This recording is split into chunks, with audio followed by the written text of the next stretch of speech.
So do the virtual many king, what is there to fear? Shema, in a place where there is a scarcity of the ability to fight. Sura, by the demigods. Vibudhai, by such powerful person. Asanjuga, Vikaratanai, by boasting and talking uselessly away from the fighting. Raha, Jusha, who is living in a solitary place within the core of the heart. King Harina, what is the fear from Lord Vishnu? Shambhuna, and what is the fear from Lord Shiva? Ba, either. Vana, Apusha, who is living in the forest. Kim, Indrena, what is the fear from Indra? Alpha Videna, he is not at all powerful, having no power to fight with you. Brahmana, and what is the fear from Brahma? Va, either. Tapashata, who is always engaged in meditation. Translation. The demigods boast uselessly while away from the battlefield. Only where there is no fighting can they show their prowess. Therefore, from such demigods we have nothing to fear. As for Lord Vishnu, his seclusion in this core of the hearts of the yogis.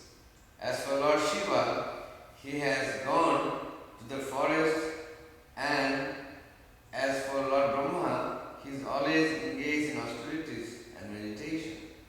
The other demigods headed by Indra are devoid of prowess, therefore you have nothing to fear. This is Sanda Namalka speaking to Hiranyakashipu. The demons are very clever, and they are, in this Sanda Namalka, they are speaking in such a way as if Lord Vishnu, Brahma and Shiva does not exist. Because they know the Lord Brahma and Shiva and Vishnu, they are the maintainer and the destroyer and the creator of the universe.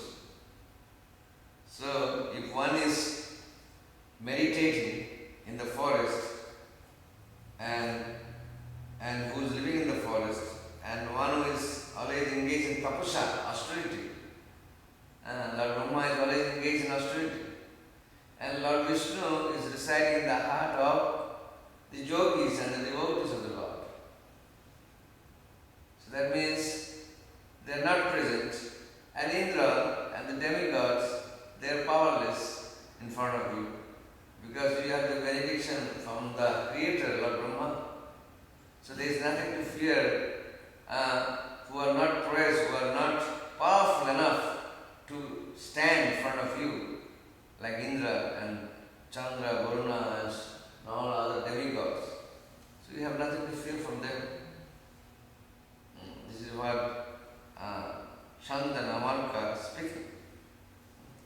When the demigods are ready from their chariots, when they forget how to use weapons, when they are fearful or attached to something other than fighting, and when their bows are broken and they have thus lost the ability to fight, your medicine does not kill them.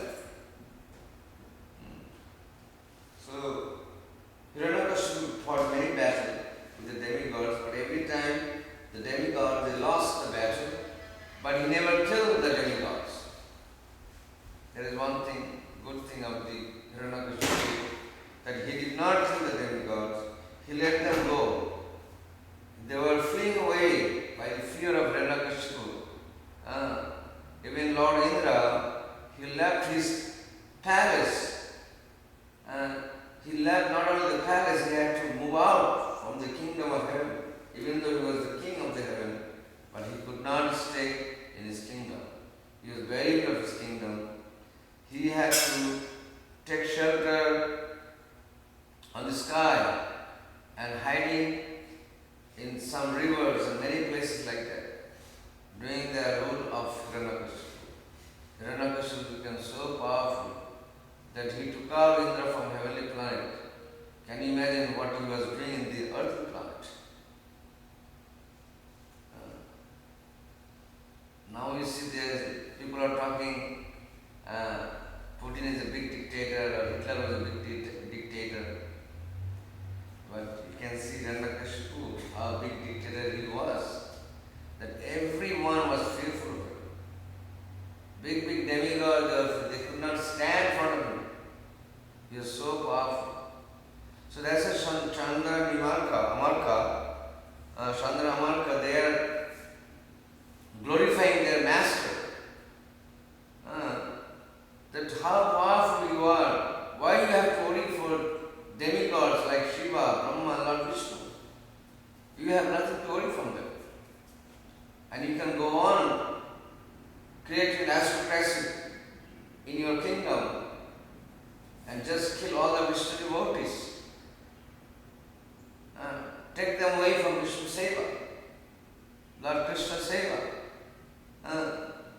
And or either you can imprison them, or you can kill them, or they have to promise that they are not going to worship Lord Vishnu.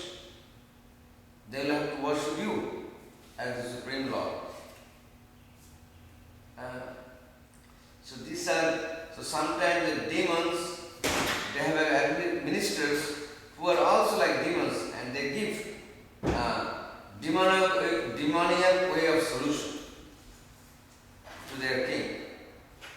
So this Chandra Amarka, they were giving demoniac way of solution to Hiranyakashipu, that there is nothing to worry.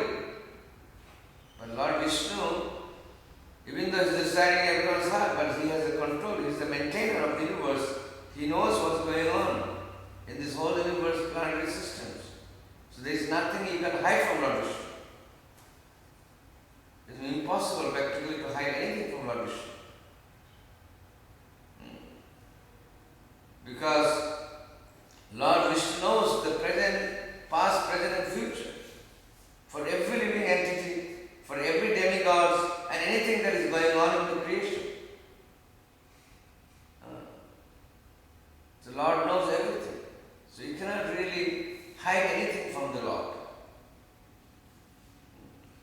So this Sandar Amarka, whatever they were telling to their master, whatever they were speaking to their master, is all word jewelry and nonsense.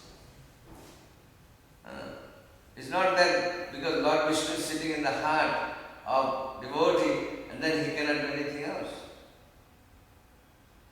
He just kept everything there. No.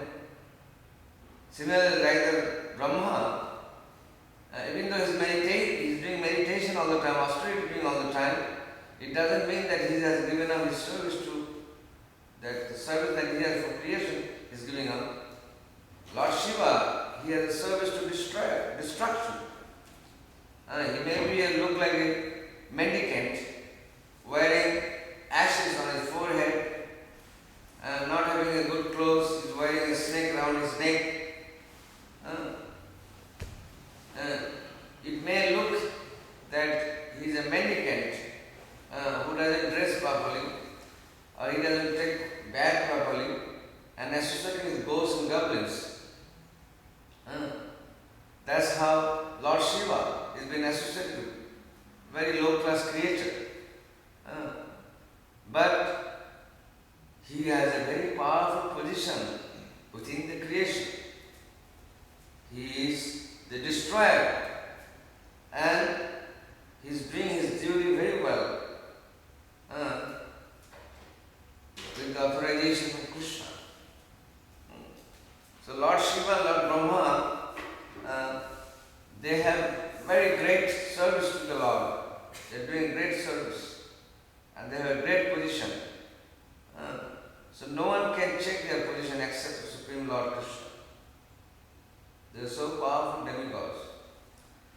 So the Sandana, whatever they were saying to their master, Hiranyakashipu, it's all nonsense. It is just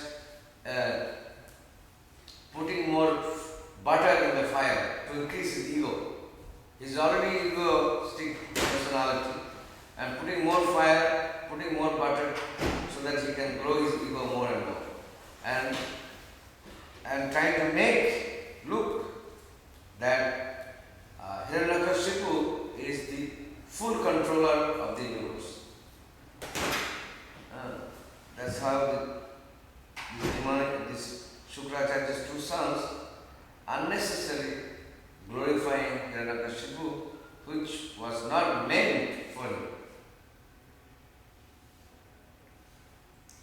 So purport, Kamsa's ministers told Kamsa that all the exalted demigods had fled in fear of him. One had gone to the forest, and one to the core of the heart, and one to engage in tapasya. Thus they can be free from all fear of the demigods. They said, just prepare to fight. So Hiranyakashipu, he wanted to take over the universe. After he performed 10,000 years tapasya, austerity, and got the benediction from Lord Brahma, he became very powerful.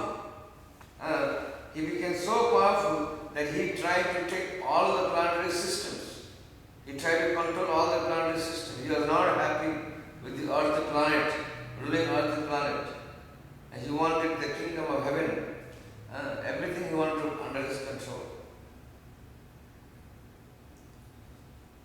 So that was his ministers were advising him that one has gone to the forest, one he has linked to the austerity, and one is hiding in the heart of yogis and devotees. So there is nothing to worry. Now you should go. You should take your army and go for a big fight. Go for a big fight.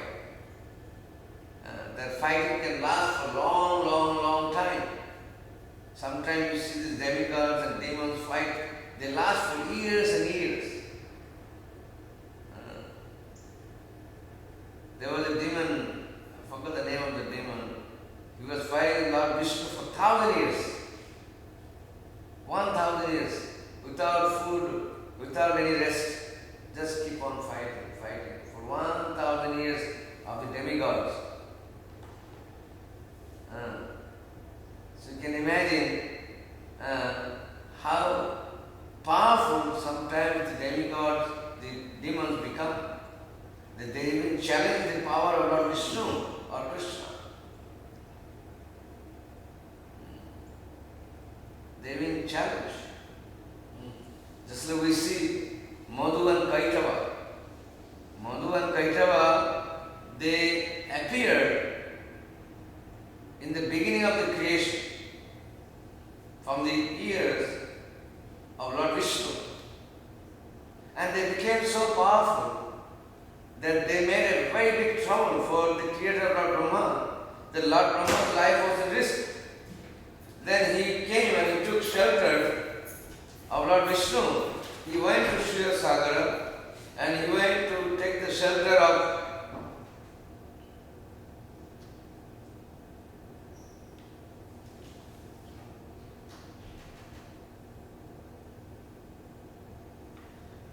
Svetaswarup and went and attacked Lord Vishnu, these demons.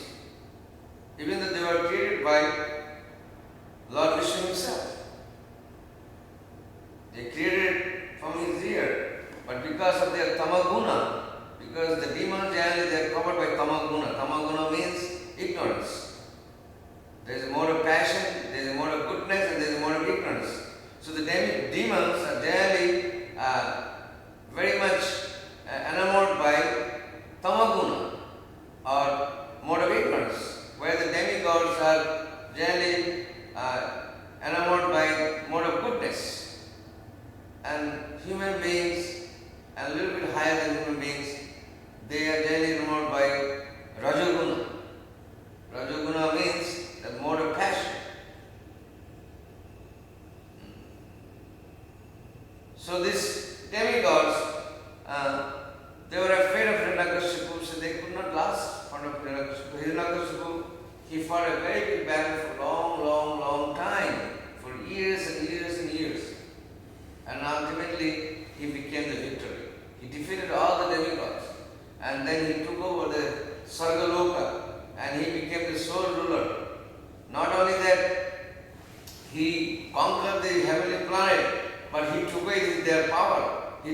power of Chandra, he took the power of Surya Deva, he took the power of Indra Deva, Varuna Deva, he took all the power away, and even he took the power of Jamaraj.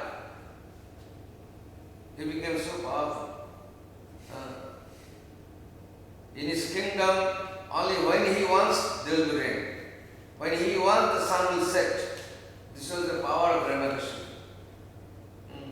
He was terrorizing the whole creation. Now you see there are terrorists, sometimes attacking and people, young people, mass people, in the train or in the metro or sometimes in the plane, killing some people. But in those days, in the Vedic Yuga, there was also terrorists. Hacking online, hacking online too. Me. Which is hacking online too. Hacking online. You see Russia trying to hack now American different company things they want to hack up. So many like that. But the Hiranyakashipu, he was a big terrorist. There is no one, Prabhupada said in the Prabhupada, there is no one as powerful as Hiranyakashipu in the history of mankind. He became so powerful. That Hiranyakashipu was so powerful that when he moves his eyebrow, the demigod starts trembling.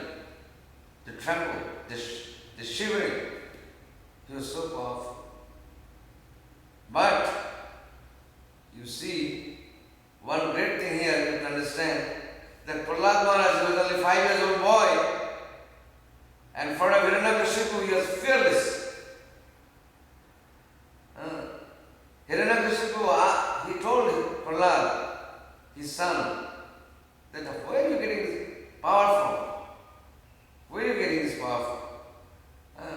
When I move my eyebrow, the demigod, big demigod, they start shaking, and how come you are not afraid?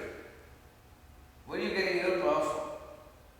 And the reply was Prahlad Maharaj, that my dear father, Asura,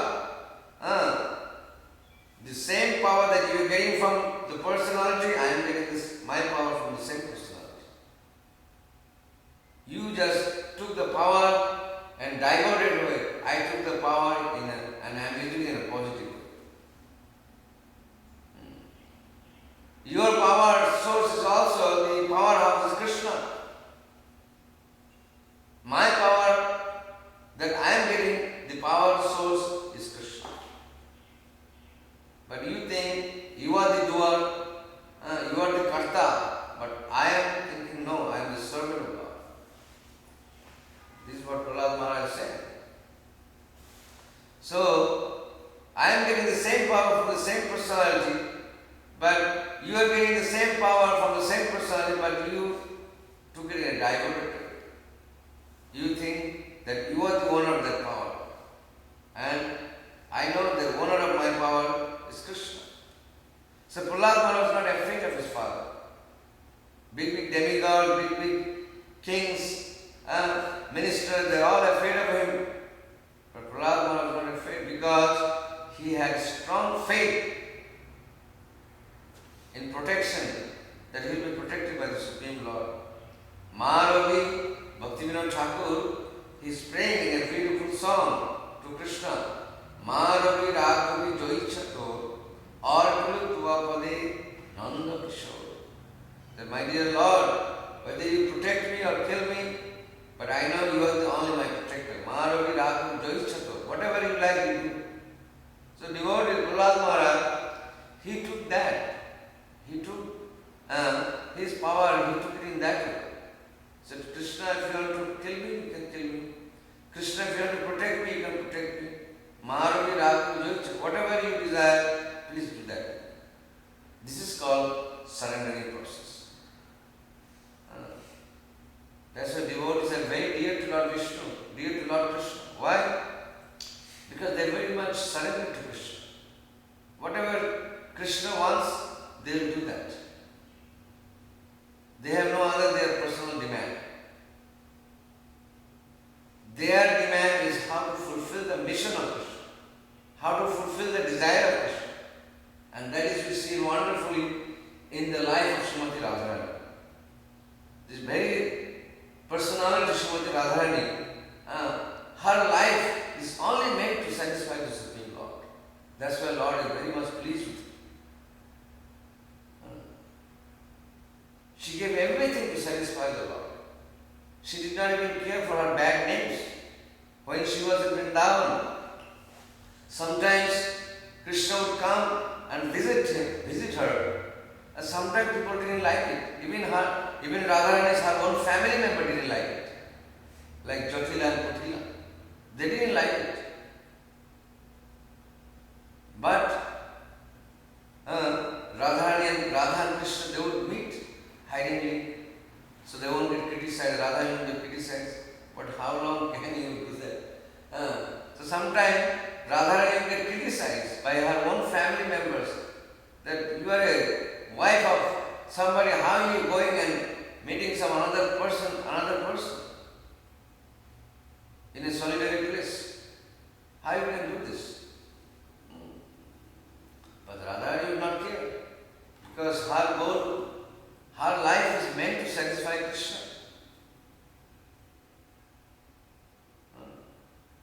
That's why the service that Radharani is performing to Lord Krishna, no one can compare. And there is no competitor for Srimati Radharani. Radharani is the best devotee amongst all the Krishna devotees. She is the best devotee. That's why Radharani has got especially 25 qualities which no other gopis has. And with her 25 qualities which is fully present in her body, in her life, she uses those 25 qualities just to satisfy the Lord.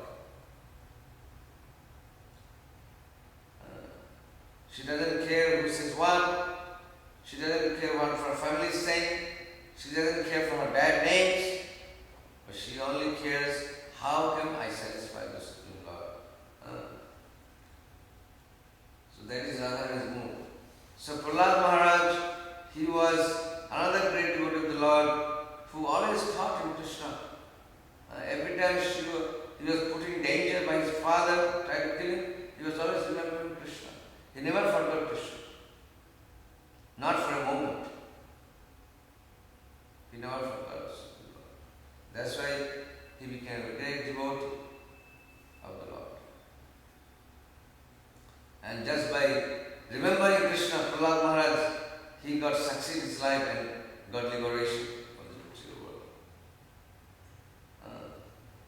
Shukadev Goswami, you see, simply by hearing the glories of Krishna, not Shukadev, Parikshit Maharaj, he got liberation.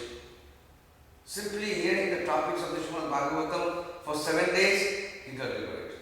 When the snake bit him, he remembered Krishna because he was hearing Krishna and he went back to glory. He didn't care the snake bite because he did not think this body belongs to him. So whatever Krishna like, let him. This is Shukadev Parikshit Maharaj. And because Shukadev Goswami spoke Srimad Bhagavatam for 7 days continuously to Maharaj Parikshit, he got his life success and got liberation. Simply by chanting the glories of Krishna from the Srimad Bhagavatam. So you can see, even the glories of Krishna is so powerful. Simply by hearing Srinanti Gayanti Gnanati Sadha, simply by hearing these glories of Krishna, you can get eternal life in Vaikuntha, Goloka, Vrindavan.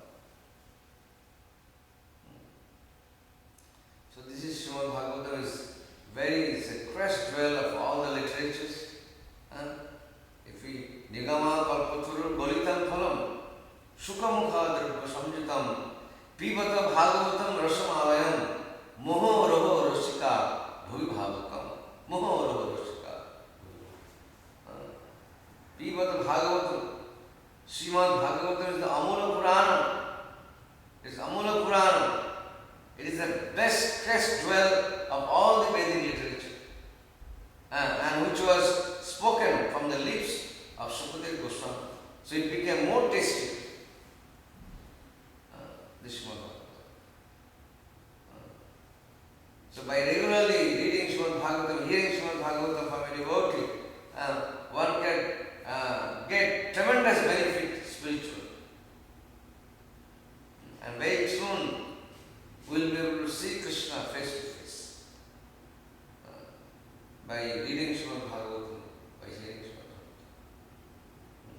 Because Bhagavatam is Krishna himself. So I'll stop here. Any questions or comments?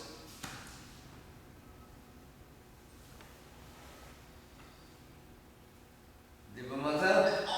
Haribol.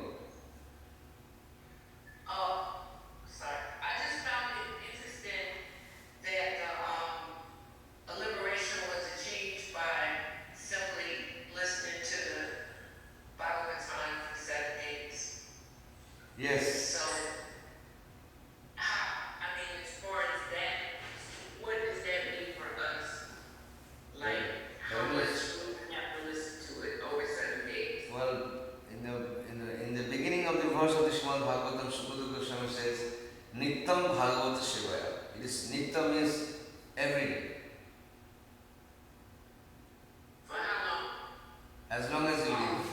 As long as you live. As long as you live, Yes. as long as 24 hours a day, you can play. Not 24 hours, at least you should have some time for the Srimad Bhagavatam to read. Because you have to maintain yourself. So you have to work to maintain the body and keep the soul together. So, But the point is purifying and liberating. yes, but if you can do, Prabhupada said in the purport of the Chaitanya Charitamrita, that if you can read Srimad Bhagavatam and chant Hare Krishna 24 hours, then that means you have reached your goal. And that is what we are looking for. That one day will come, we can chant and hear Srimad Bhagavatam 24 hours. But we have to wait for that time to come, and hopefully by the mercy of Guru and Gauranga, one day we'll be able to come to that platform. Simply we are just going to hear Srimad Bhagavatam and chant Hare Krishna. I know there are so many pseudo devotees, they try to pretend to do all this, but in their mind they are only thinking about money and women. They are not thinking of Krishna. In Vrindavan, if you go, there are so many people, they act as if they are hearing Srimad Bhagavatam chanting Hare Krishna 24 hours, but if you go behind, you see many of them are just not even following the four regular principles. So it's just a ritual. Yeah, but you see there's a benefit is there, because Bhagavatam is, because it's Srimad Bhagavatam, it is Krishna, so benefit is there, no doubt. But we should not jump to that level unless we are qualified to be in that level. So that's why Prabhupada has given us so many services, devotional services. Preaching is there, book distribution is there, prasadam distribution is there, temple construction, worshiping the deities. So these are all part of the hearing of the Srimad Bhagavatam.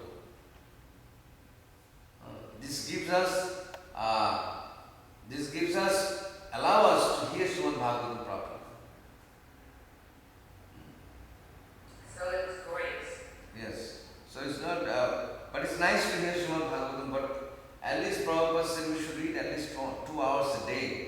His literature, 2 hours we should read.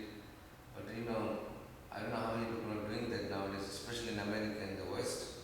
Some devotees are doing, I know. But Say do what? 2 hours a day? Prabhupada said we should read his books 2 hours a day. 2 hours. So 2 hours at least you can read. And Prabhupada said that many of my devotees are living because they are not reading enough from my books. They are not reading. That's why they are living. Their downfall from the position of Krishna Bhakti because they are not reading enough Prabhupada books. That's why Prabhupada said, whenever you get some time, he told the temple devotees that whenever you get some time, chant Hare Krishna. Instead of Prajalpa criticizing others, just chant Hare Krishna. Or read Srimad Bhagavatam or Bhagavad Gita. So this is the essential part of how to develop bhakti quickly. Otherwise, we can go on for many couple of lifetimes, we might not be able to develop pure bhakti. Because